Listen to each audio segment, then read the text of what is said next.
जय श्री राम। बहुत बहुत स्वागत करता हूं आप सभी का एक बार फिर से अपने YouTube चैनल पर। मैं पंडित आशीष शर्मा।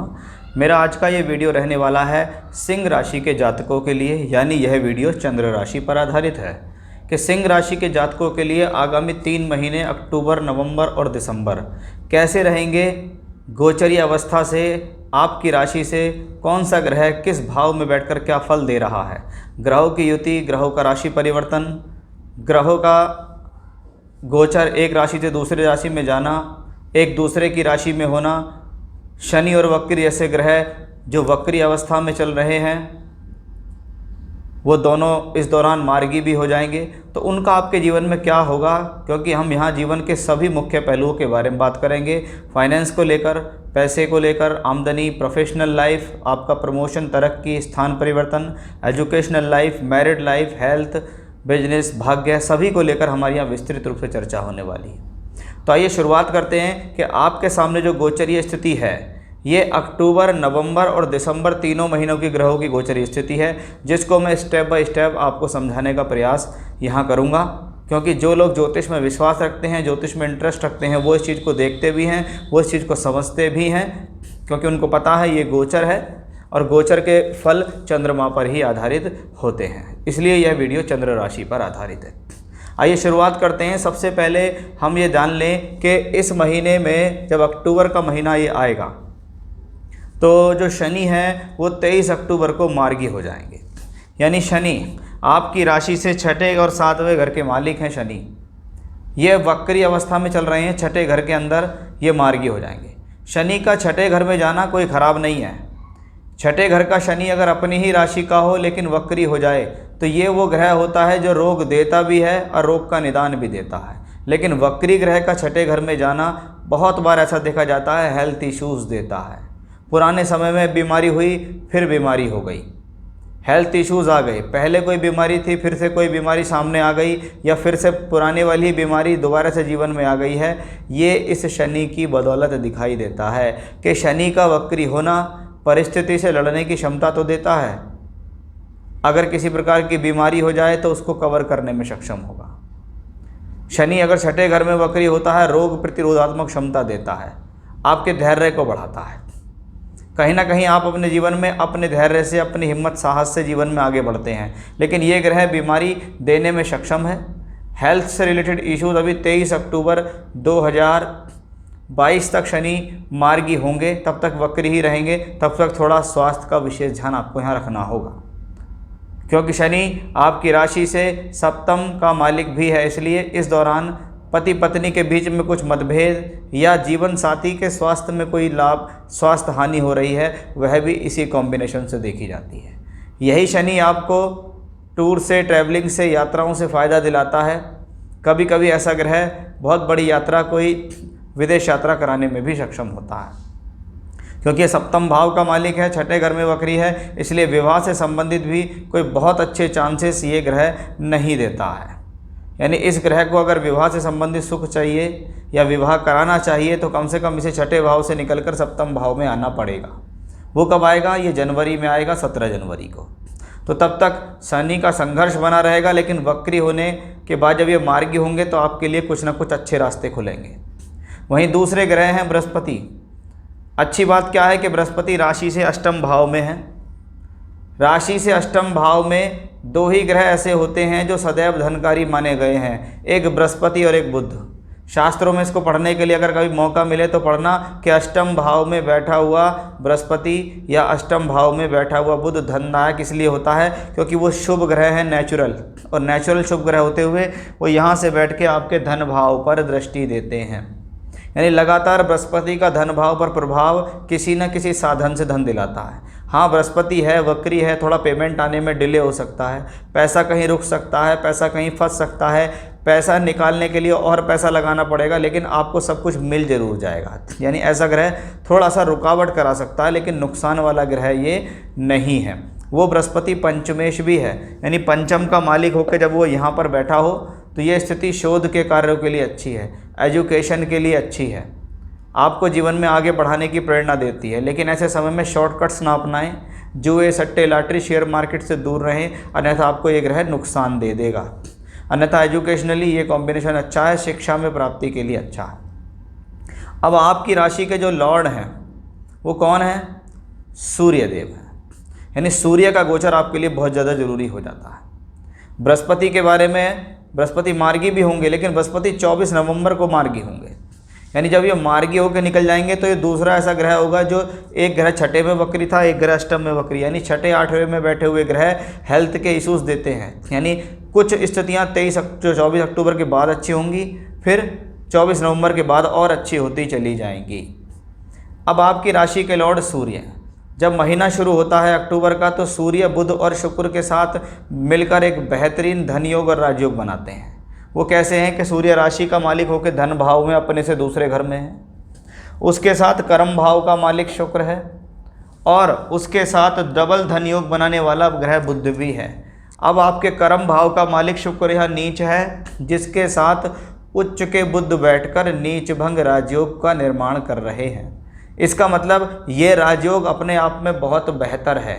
इस राजयोग के ऊपर बृहस्पति की दृष्टि भी है, यानी धन भाव के अंदर जब धन योग राजयोग बने तो इसका मतलब ये तय हो जाता है कि भी अक्टूबर का महीना आपके लिए एक खुशहाली लेकर आ रहा है, आपके लिए तरक्की लेकर आ रहा है। ये समय पद प्राप्ति के लिए अच्छा है, नई नौकरी में मिला हुआ नया धन प्रमोशन के साथ नई नौकरी मिलने के लिए अच्छा है, तरक्की कराता है, क्योंकि 2 धन भाव का मालिक है तो पैसा बढ़ाएगा, बैंक बैलेंस बढ़ाएगा, प्रमोशन कराएगा। जिस चीज़ का आपको इंतज़ार था कि मुझे ये समय में पैसा मिलना चाहिए, इस दौरान मुझे लाभ मिलना चाहिए, तो उसको दिलाएगा ये ग्रह आपको।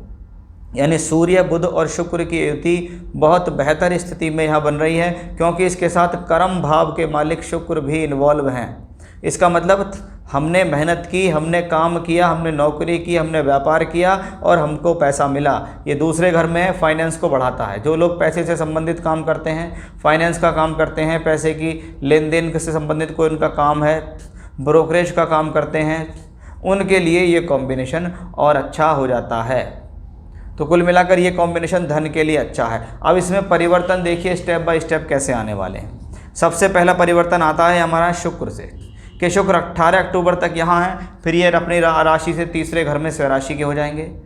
17 अक्टूबर को सूर्य भी कन्या में पीछे पीछे दोनों ग्रह साथ साथ हो जाएंगे, और 26 अक्टूबर को बुध, यानी जो सूर्य बुध शुक्र का एक योग बन रहा था राशि से दूसरे घर के अंदर, वही सूर्य बुध और शुक्र का ये योग राशि से तीसरे घर में बनेगा। पहले शुक्र नीच के थे, अब सूर्य नीच के हैं। पहले शुक्र का नीचभंग राजयोग उच्च के बुध ने किया, अब सूर्य का नीचभंग राजयोग शुक्र ने किया। यानी ग्रह को लगातार कोई ना ग्रह संभाल रहा है, यानी ये राजयोग भंग नहीं हो रहा, ये राजयोग खराब नहीं हो रहा। अब ये राजयोग आपके प्रतिभाओं के घर तीसरे घर में बन रहा है। टूर से, ट्रैवलिंग से, यात्राओं से, एक्सपोर्ट इंपोर्ट से, स्थान परिवर्तन का एक योग बनाता है ये योग, ट्रांसफ़र का एक योग बनाता है, ट्रांसफ़र करके नौकरी बदल के तरक्की हासिल करने का ये योग है। विदेश जाना चाहते हैं, नौकरी बदलना चाहते हैं, दूर स्थान से जुड़ के नौकरी करना चाहते हैं, तो उस लिहाज से ये कॉम्बिनेशन बहुत अच्छा हो गया। अपनी प्रतिभाओं से आगे बढ़ना, इंटरनेट के माध्यम से आपने कुछ कमाया, इलेक्ट्रॉनिक मीडिया, प्रिंट मीडिया के माध्यम से आपने कुछ कमाया, अपने लेखन द्वारा कुछ कमाया, क्रिएटिविटी द्वारा कमाया, डिज़ाइनिंग के द्वारा, ग्राफिक हो या एनिमेशन हो, तो ये थर्ड हाउस इसी चीज़ के लिए काम आता है कि मैंने अपनी प्रतिभाओं से कुछ लिखा, कुछ गाया, गुनगुनाया, कुछ नृत्य किया, कुछ डांस किया, और उससे मेरी प्रतिभा में निखर गई। यानी ये सभी लोग जो इस तरीके का कोई भी कार्य करते हैं, उनके लिए ये बहुत अच्छा संयोग दिखाई देता है कि तीसरे घर में राजयोग बनेगा तो किस प्रकार से फल देगा। अब वही राजयोग चौथे घर में बनता है। जो ग्रह जिस भाव में जिस सबसे ज़्यादा बैठते हैं, उस भाव से संबंधित फल अधिक होते हैं। कि सूर्य बुध और शुक्र जो अब तक यहाँ थे, अब इनका फिर से परिवर्तन। अब क्या है, 17 नवंबर से 17 दिसंबर तक सूर्य वृश्चिक राशि के अंदर। बुध की बात करें तो 13 नवंबर से 2 दिसंबर तक बुध भी वृश्चिक राशि के अंदर, और शुक्र की बात करें तो 11 नवंबर से 5 दिसंबर तक ये भी वृश्चिक में। यानी सूर्य बुध शुक्र का ये राजयोग अब केंद्र में बन रहा है। अगर केंद्र त्रिकोण के मालिक केंद्र त्रिकोणों में ही बैठकर राजयोग बनाने लगे तो इससे अच्छा कोई योग नहीं होता कि अच्छे अच्छे घरों के मालिक अच्छे अच्छे घरों में बैठ जाएं तो उनके फल देने की क्षमता बढ़ जाती है। सूर्य यहाँ राशि का मालिक होकर चौथे घर में है, सुख साधनों में वृद्धि करता है, सामाजिक स्थितियों में वृद्धि करता है, आपको कोई ना कोई पद दिला देता है। दशम का मालिक यहाँ यानी कार्य क्षेत्र में उन्नति के लिए अच्छा समय है। अब ऐसे कोई भी लोग जो जीवन में भूमि, जमीन, जायदाद, प्रॉपर्टी का काम करते हैं, व्हीकल लेन देन का काम करते हैं, प्रॉपर्टी सेल परचेज का काम करते हैं, लोगों से जुड़कर कोई काम करते हैं, सामाजिक कार्य करते हैं, राजनीतिक कार्य करते हैं, एनजीओ से संबंधित कार्य करते हैं, उन सभी के लिए ये कॉम्बिनेशन अच्छा, या कह सकते हैं ऐसे समय में किसी न किसी प्रकार की भूमि, जमीन, जायदाद, प्रॉपर्टी का सुख मिलता है। आप कोई इस तरीके की योजना बना रहे हैं, कंस्ट्रक्शन करा लूँ, रिनोवेशन करा लूँ, प्रॉपर्टी खरीद लूँ, फ्लैट खरीद लूँ, पोजेशन मिल जाए, उस लिहाज से ये कॉम्बिनेशन बहुत सुंदर हो गया। और फिर दिसंबर के अंत तक जाते जाते यही योग यहाँ बनेगा राशि से पंचम के अंदर, यानी लगातार सूर्य बुध शुक्र का एक राजयोग आपको धन के घेरे में लेकर आ रहा है। और धन मिल किसको रहा है? धन मिलता है आपको। आप कौन है? राशि के मालिक हैं। ये आपका कर्म स्थान है, ये आपका लाभ स्थान है। अब ये तीनों एक साथ अगर जुड़ जाएं तो इससे बेहतर कोई राजयोग नहीं हो सकता। यानी लगातार सूर्य बुध और शुक्र की युति आपको एक अच्छे प्लेटफॉर्म की तैयारी करा रही है। अब आपके लिए मंगल योग कारक है। योग कारक ऐसा ग्रह जो केंद्र त्रिकोण दोनों के फल दे। वो मंगल यहाँ रहेगा 15 अक्टूबर तक। 15 अक्टूबर तक मंगल चौथे भाव को देखेगा, नवम का मालिक होके भी। यानी मंगल तो लगातार उस भूमिका की तरफ आ ही रहा है कि मैं आपको सुख साधन दूंगा, मैं कोई ना कोई ऐसी योजना बनाऊंगा जिससे आपका मान सम्मान बढ़ेगा, आपकी एनर्जी बढ़ेगी, आपका भाग्य आपको साथ देगा, प्रॉपर्टी का लाभ मिलेगा। अब जैसे ही 15 अक्टूबर आती है तो मंगल वक्री हो जाएंगे। मंगल का राशि परिवर्तन होगा। पहले मंगल यहाँ पहुँचेंगे, 31 अक्टूबर ये वक्री हो जाएंगे और 13 नवंबर को वापस वृषभ में। मंगल की दोनों ही जगह स्थिति शुभ है क्योंकि एक कर्म स्थान है, एक लाभ स्थान है। लेकिन जब मंगल वापस आएंगे 13 नवंबर के बाद, उस दौरान शुक्र भी यहाँ होंगे। ये मंगल शुक्र का एक सुंदर राशि परिवर्तन होगा। पहले ये मंगल बुध के साथ राशि परिवर्तन बनाएंगे, चौथा एकादश, फिर चौथा और दशम। यानी कुछ ना कुछ एक बड़ा लाभ प्रॉपर्टी से मिलने की बार बार उम्मीद दिखाई दे रही है। यानी कुछ ना कुछ एक अच्छे संकेत आपके लिए मंगल के इस गोचर से दिखते हैं कि ये मंगल का गोचर आपके लिए है तो ये सुखदायी, फलदायी है, आपके लिए नुकसानदायक है ही नहीं। चाहे वो वक्री हो, चाहे वो मार्गी हो, लेकिन आपके लिए एक अच्छे संकेत भी होंगे कि उस दौरान आपको कोई ना कोई घटना ऐसी होगी जो प्रॉपर्टी से रिलेटेड होगी, क्योंकि चौथा घर बहुत ज़्यादा मूवमेंट कर रहा है। जब मंगल यहाँ आएगा तो उस दौरान शुक्र का ट्रांसिट यहीं पे ही होगा। तो सूर्य बुध शुक्र से मंगल की एक युति बनेगी। बृहस्पति भी अपनी 9वीं दृष्टि यहाँ दे रहे होंगे। यानी लगातार ग्रहों का गोचर अक्टूबर, नवंबर, दिसंबर के महीने में सिंह राशि के जातकों को कुछ अच्छा और कुछ बड़ी अपॉर्चुनिटी देने वाला है। इस दौरान शिक्षा के अकॉर्डिंग देखें तो समय अच्छा है, संतान के अकॉर्डिंग देखें तो अच्छा है, धन, प्रमोशन, तरक्की, परिवर्तन के अकॉर्डिंग देखें तो अच्छा है। हेल्थ इश्यूज़ में थोड़ा सा प्रॉब्लम शनि की वजह से दिखता है। साथ ही साथ वैवाहिक जीवन में थोड़ी बहुत तालमेल की कमी भी शनि की वजह से दिखती है। तो आप चाहें तो शनिदेव से संबंधित दान, पूजा पाठ भी कर सकते हैं, उससे आपको लाभ मिल जाएगा। आप शनिदेव का बीज मंत्र जप सकते हैं। सिर्फ सैटरडे के सैटरडे आप ये काम कर लो कि हर शनिवार को आप जो काली उड़द की दाल होती है साबुत वाली, उसको आप 1.25 किलो खरीद के रख लो, अपने घर के अंदर रखो उसे ला के। सरसों के तेल का या तिल के तेल का दिया जलाओ। शनि देव के बीज मंत्र ओम शम शनश्चराय नमः, इसकी 11 माला का जाप करो रुद्राक्ष की माला से। शनिवार की शाम को करना है उपाय। करने के बाद उसके बाद हनुमान चालीसा का पाठ करो और उसको उठा के दाल को आप किसी पीपल के पेड़ के नीचे जाके रखाओ और वहाँ पर भी सरसों के तेल का दीपक जला दो। देखिए आपकी बहुत सारी परेशानी तो चुटकियों में ख़त्म हो जाएंगी और शनिदेव से आपको बहुत ज़्यादा ब्लेसिंग्स मिलेगी। तो ये था मेरा आज का विषय कि कैसा रहेगा सिंह राशि के जातकों के लिए अक्टूबर, नवंबर, दिसंबर। तो इसमें कोई संदेह नहीं, एक बेहतरीन समय आपका इंतज़ार कर रहा है। फिर से इसी प्रकार की जानकारी लेकर आपके सामने हाजिर होऊंगा। तब तक के लिए बने रहिएगा मेरे साथ। जय श्री राम।